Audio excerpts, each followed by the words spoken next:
Hi everyone, Nubkeks here and welcome back to Heroes of the Storm. Today we're going to be playing some Kael'thas. So we did Kael'thas yesterday, the new KT on the block. So today we're going to go and play the old KT. Yeah, so Kael'thas, he's not worried though about Kael'thas coming and usurping the KT name. Thinks that's merely a setback. But yeah, I think calling him Kael now is pretty good. But he's a pretty cool hero actually. I almost said healer. He's a pretty good damage dealer overall. What he brings, of course, is good wave clear, good AoE damage, and one of the very attractive things is that, well, not only does also zone potential, of course, built into that kit too, and then a very reliable stun on one of your damage dealers, which can be somewhat rare to come across. And there's not many ranged assassins that have stuns in their kit. Certainly not ones as reliable as Kael'thas, who can hit 1.5 second stuns actually quite frequently. So I'm going to be playing him here on Dragonshire. And again, I think a lot of his strengths do. He does work on actually an awful lot of maps. He's not too bad because of that wave clear that he brings. I do feel as well that the double support nerf has really helped Kael'thas come back into the meta. Because again, that sort of, his damage isn't super consistent, right? It's not super consistent. So in a double support meta, you wouldn't be running him as your solo damage very often, if at all. You'd always be opting in as much as possible to a hyper carry or a heavy dive hero. So, you know, hyper carry like Vala, heavy dive hero like Genji. And, you know, that sort of second spot, the burst mage spot, would really be taken by a second healer. Now we've got that spot has opened up a lot more, which brings Kael'thas back into it. Kael'thas, it brings both of them into it, actually, to be fair. But in this case, Kael'thas does come back in an awful lot, which is nice. It's definitely nice. So yeah, you can pick him up when you need someone that has got good wave clear. Also, when your team has some good CC, that can be a great option. One other thing to consider, which you'll see is going to be important in this particular game, because we do have a very vulnerable Sylvanas, right, as our first pick. And then we've also got a Lucio, who does not obviously have single target healing. And the enemy team is Genji and Muradin, so they're already setting up for a pretty big dive composition here. Kael'thas can take, and I recommend that you do take at level 1, Mana Addict. This can give you a very large shield during combat, which is fantastic. So this is a questing talent to collect regen globes, gives you permanent bonuses to your maximum mana, and then on a 45-second cooldown once you've collected 20 globes, so by about the mid-game, it gives you an activatable shield. Again, the shield's worth about, you know, 600 to, well, more than 600, maybe 600 to 1,000 HP points. It kind of depends on how many stacks of the quest and what level you are. But it's a fair chunk, actually. It's pretty significant, can make a very large difference. So that is one very attractive thing about Kael'thas as well. Also, you know, you've got that protection from dive, and then in answer to dive heroes, you have that constant threat of being able to throw down a stun as well. So you can see I was already looking towards the Kael'thas here in this particular game. The enemy team is now locked in Sonya, and I'm feeling like Kael'thas will actually certainly fit here pretty well too. Bringing that zoning damage against the Sonya is kind of nice. Also, the fact they're going to have Muradin and Sonya, they're fairly likely to be quite close together, so there's a good chance that we'll be able to proc our flamestrike across both of those heroes, so that's quite nice. Also, the enemy team has now picked a Kael'thas. Hey, so we're going to have KT v KT. They're going to have a support last pick, so I'm not actually overly worried now either about an extremely heavy dive, because Kael'thas obviously is not diving anyone anytime soon, so certainly the protection that I have as Kael'thas ought to be more than enough, I think, to survive against the Genji. We're going to get an Artanis as our final pick to lane it against the Sonya. And yeah, setting up for an interesting game. One other thing we have, okay, so we've got a couple of other combos here looking at the Kael'thas in terms of this comp. We can obviously land Kael'thas stuns very consistently onto Variant Taunts, right? Variant Taunt locks them down. Very easy for us to follow up with the stun, follow up with burst damage, and help secure kills that way. We can also do it, albeit much more difficultly, with an Artanis swap too. There you guys go. I'll see you in the game. We'll see how this one goes. Alright guys, and welcome to Dragonshire, where we're playing Kael'thas. Level 1, I already mentioned this in the draft, but in case anyone skipped the draft this time around, going for Mana Addict at level 1. I actually think all the level 1 talents are pretty decent. But 90% of the time, I do take Mana Addict. I think the most popular one is Convection, right? People just like the extra damage.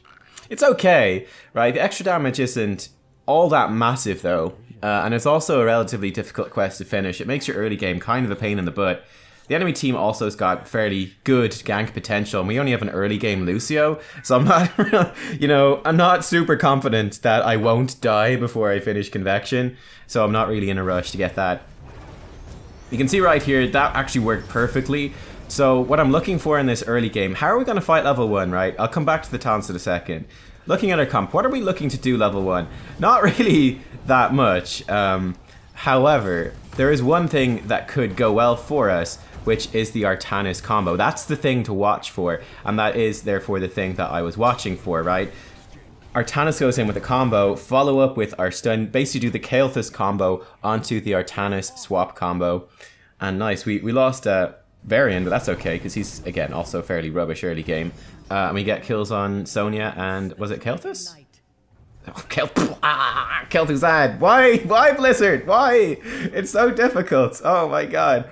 Kind of positioning kind of aggressively up in that lane wasn't actually too bad either, because I needed to tap for mana anyway, so the HP that we lost is not actually super relevant. I mean, as you can see with the regen from the fountain and the globe, we're actually going to come back to full HP, so that is always something that you want to pay something of attention to, right? That's actually going to be more relevant now as well in the next patch. But as a sort of advanced laning tip, when you're intending to tap a fountain, or also, when there's regen globes available for you to collect, you can be more aggressive in terms of taking trades. You can sacrifice some HP for what would normally be a bad trade, because you're intending to tap for mana anyway, so you get the HP back, which will counteract it. Basically, is what's going on there. Missed the stun on those guys. Kind of expected them to back off sooner than they did, and they didn't. Oh well. There you go, you can see the Kael'thas combo once again. So basically what you do is you use your D first, right? You empower your abilities, then you use your E, which is your stun. Throw that out, place a flamestrike underneath them, they will be stunned, so the flamestrike will guaranteed hit. Then you can just walk up, land some basic attacks and a W afterwards. You can also drop a Phoenix on them later. You can see here, I think the flamestrike was what helped secure that kill for sure. I think the living bomb might not have killed him without that, but I empowered the flamestrike for that extra range just to singe the tails of Rhaegar as he was running away to help get that kill. Let me go back to talents and I'll talk about the combo then afterwards, right? Try to keep it a bit focused. But yeah, all level 1 Convection's the most popular. Not sure I'm going to die. Fellow Infusion's probably the most underrated talent. It's not bad. Mana Addict, though, I think makes sense in this game. And will also work very nicely, I think, again, in the next patch when there's going to be these neutral regen globes that you can basically collect more if you're doing well. But that will give us more mana, which is really nice, actually, because Kael'thas is very mana hungry. And it will also give us, that shield later in the game, which will help protect us from dive. So whenever you're worried about dive, it's a really nice talent to take, especially when you can guarantee getting some regen globes. Level 4, I basically always, certainly when you've got Mana Addict, go for Netherwind, which increases the range of our stun of Gravity Lapse by 30%, and it will refund 80 mana when it hits a hero. So this is, again, the mana sustain is quite nice. It's a subtle thing, but it is quite nice. The extra range on Gravity Lapse is really good, though, for landing those stuns much more consistently without sacrificing your position too much. And also, when you're empowering the stun, it does enable you to stun more targets a lot more consistently as well, which really, really adds up. Like, to give you an example, I need to talk about this too, is empowering your abilities with your trait. So when you empower your stun, it's normally a 1 second stun. When you empower it, it becomes a 1.5 second stun, and it will also pierce and can stun up to 3 targets. So let's say, for example, you stun 2 heroes with an empowered E. That's 2 heroes stunned for 1.5 seconds. That's 3 seconds stun time total, as opposed to a 1 second stun time just with the base ability. So that's triple the value. That's 3 times the CC that you're getting out of it, which is really nice. Or, it's an extra 200% on top of it. Might be actually a clearer way of saying it. But it's an awful lot. It's not every stun is equal, sure, but it can add up to an awful lot. So I would highlight that as being pretty worthwhile. So yeah, that's kind of empowering your E. really strong, and that's the one that you're going to be empowering most often early in the game. You can see I'm empowering my W very often against minions as well, or even for little traits against heroes too. So empowering your that is like the longest range chain I've ever seen in my life. His chain is like about a foot longer than my chains are. What is this? What hacks are these? Oh, yeah. Empowering the W, it makes it free in terms of, or it refunds the mana cost. I think you still need the mana to cast it in the first place. I think, not 100% sure on that, but it refunds the mana, and it also makes there be no cooldown on your W. So it is essentially free damage, which is free wave clear. So you're going to use that quite frequently again in the early game, because you're pretty mana hungry as a hero. So it enables you to get out some pretty nice free damage, which is fantastic. It also synergizes with the level 13 talent that I would recommend in most circumstances, which is Pyromaniac, where every time you're living bomb, your W does periodic damage. Let me just check how often it does it. It does it over 3 seconds, I think once per second, so there's 3 times. It reduces your cooldowns, all of them, by 1 second. Not your trait, I don't think, but all your basic abilities, your QWE, by 1 second. So that's an awful lot of cooldown reduction, lets you get your spells off much more frequently. So for example, you can kill merc camps quite quickly, just dropping flame strikes and empowered Ws on them. That can be a really nice thing to do. Empowering your Q just simply increases the radius of it, which is nice for zoning, and also ties into the talents I recommend on 7 and 16. So level 7, Burned Flesh. When Flame Strike damages 2 heroes or more, they'll take an additional 8% for the max HP as damage. Very nice if they got a tanky team, that's what you want to be watching for. Also just great for AoE damage and burst. And then at level 16, Fury of the Sunwell, your Flame Strike explodes a second time, 1.5 seconds later. You know, that's just super good. And so you empower your Q later in the game, right? It's going to be this double large Flame Strike, which can be very scary. You can do a ton of damage or do a ton of zoning. It's really worthwhile.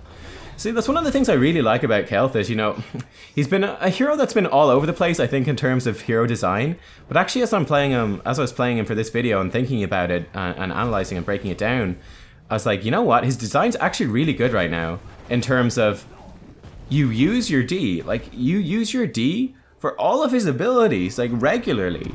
All throughout the game, there's benefits to each one, and you do have to adjust your playstyle around each one as well, right? You really, really do. Like, can I afford to drop, you know, do I want to empower it and drop a free living bomb like I just did right there?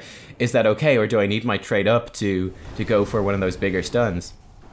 Or a bigger flame strike? You know, do I empower this for a flame strike now, as you saw earlier, to, you know, cinch the tails of Rhaegar and pick up the kill, or, you know, do I want to use it for something else? You know, what do I use it for? It's one of those big questions. So there, for example, we got the stun on the Genji and the Kael'thas, right? The Kael'thas. I'm gonna make this mistake every time. We got some like nice extra damage there, which is pretty good. Again, you can see there using that bigger Q to get the Rhaegar as he's running away, which is kind of nice. But you do have to consider this, right? Because your trait, your D, it's a 6-second cooldown. You can't have it up for everything.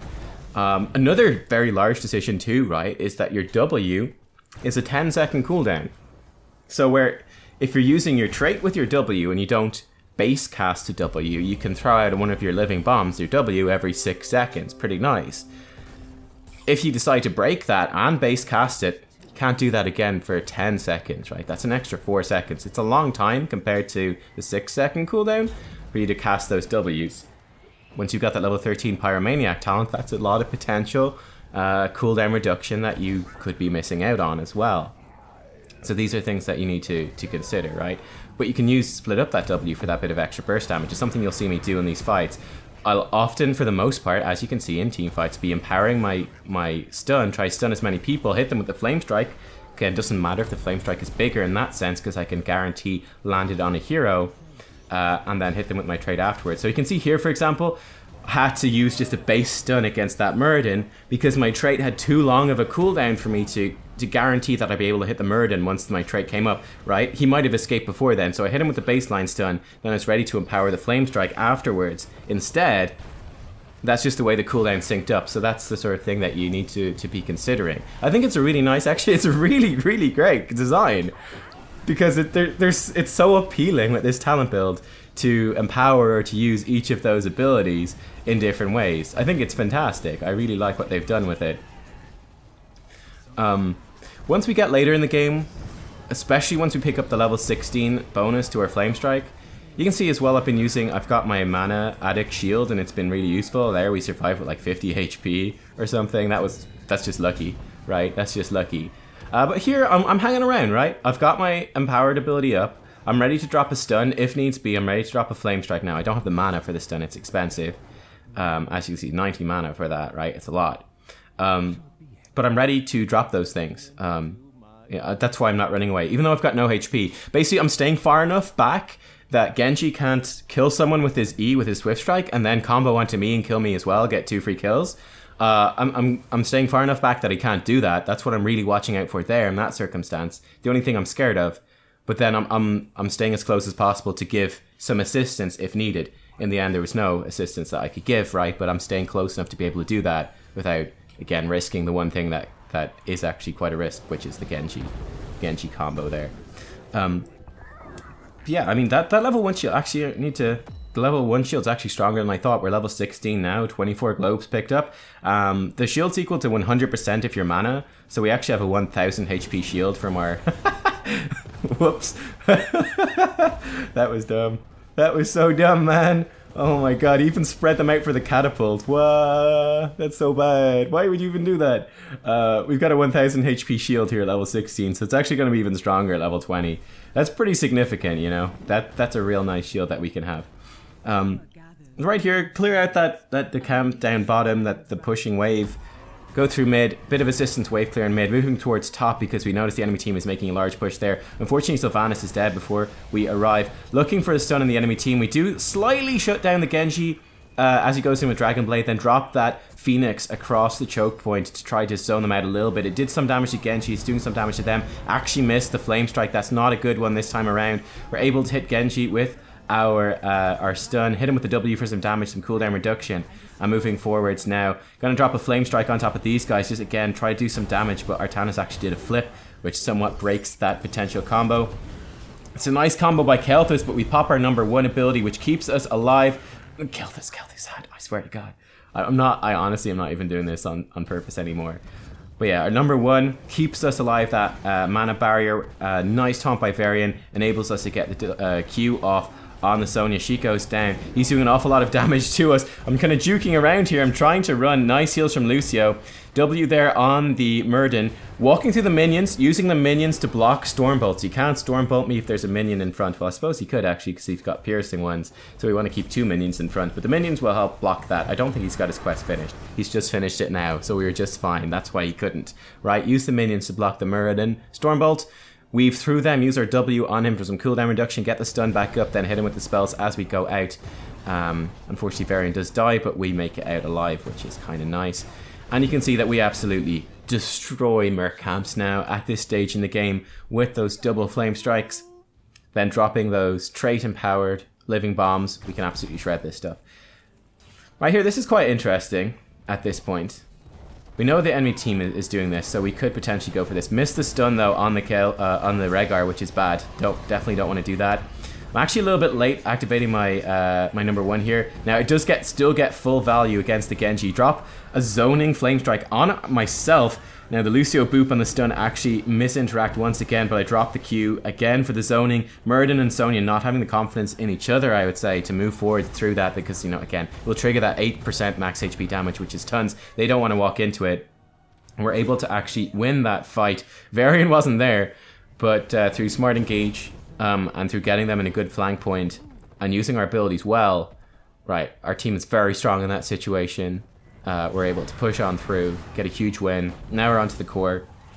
I'm just going to do some damage. Phoenix on the core for some extra damage. This is going to be the end of the game. And then, yeah, just again, using the trait. Apparently Varian did do tons of damage in this game.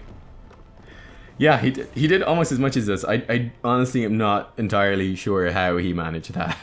Like, I'm pretty impressed that he did that much damage. That's kind of crazy.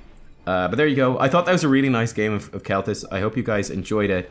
Kind of showing off I think that was one of the. It's a very good game. One of the best games I've played on Kael'thas. There was probably some others that were better when he was crazy OP. I think it was like season 2 of Ranked. I think it was when he was like banned all the time. If you guys remember that, that was great fun. You can first pick Kael'thas some games and be like, ha ha ha, great, thanks for the win, guys.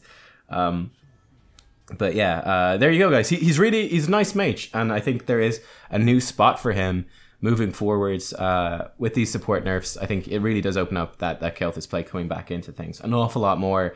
And this is the one criticism, although I was talking about how great his base kit is, and also how more so how the Verdant Spheres works with all of his different abilities with this particular build. I think that's fantastic, but my one criticism would be that his talent tree kind of sucks in the sense that I really do think that this build, you could tweak a couple of things here and there, but on the whole, this build is definitely, I would say, the best one. It just has so many strengths. You wouldn't move too far away from this one, I don't think, so that would be one concern there. Level 20, by the way, pick up Flamethrower usually, which increases the range of Flamestrike by 40%, and if it hits 2 heroes, its cooldown is reduced by 4 seconds, so it becomes a 3-second cooldown. And that can proc multiple times off of your Fury of the Sun while talent's level 16. So you can get a lot of flame strikes off. It's just nice damage, and the range is nice and consistent. It can help you follow up on stuff a little bit easier and poke a little bit easier, clear waves, all that sort of stuff, clear objectives on like Infernal Shrines, whatever it might be. It's just really nifty. So yeah, there you guys go. That is Kael'thas. Give it a thumbs up if you enjoyed. I'll see you all next time for some more Heroes of the Storm. Thanks for watching. Bye-bye.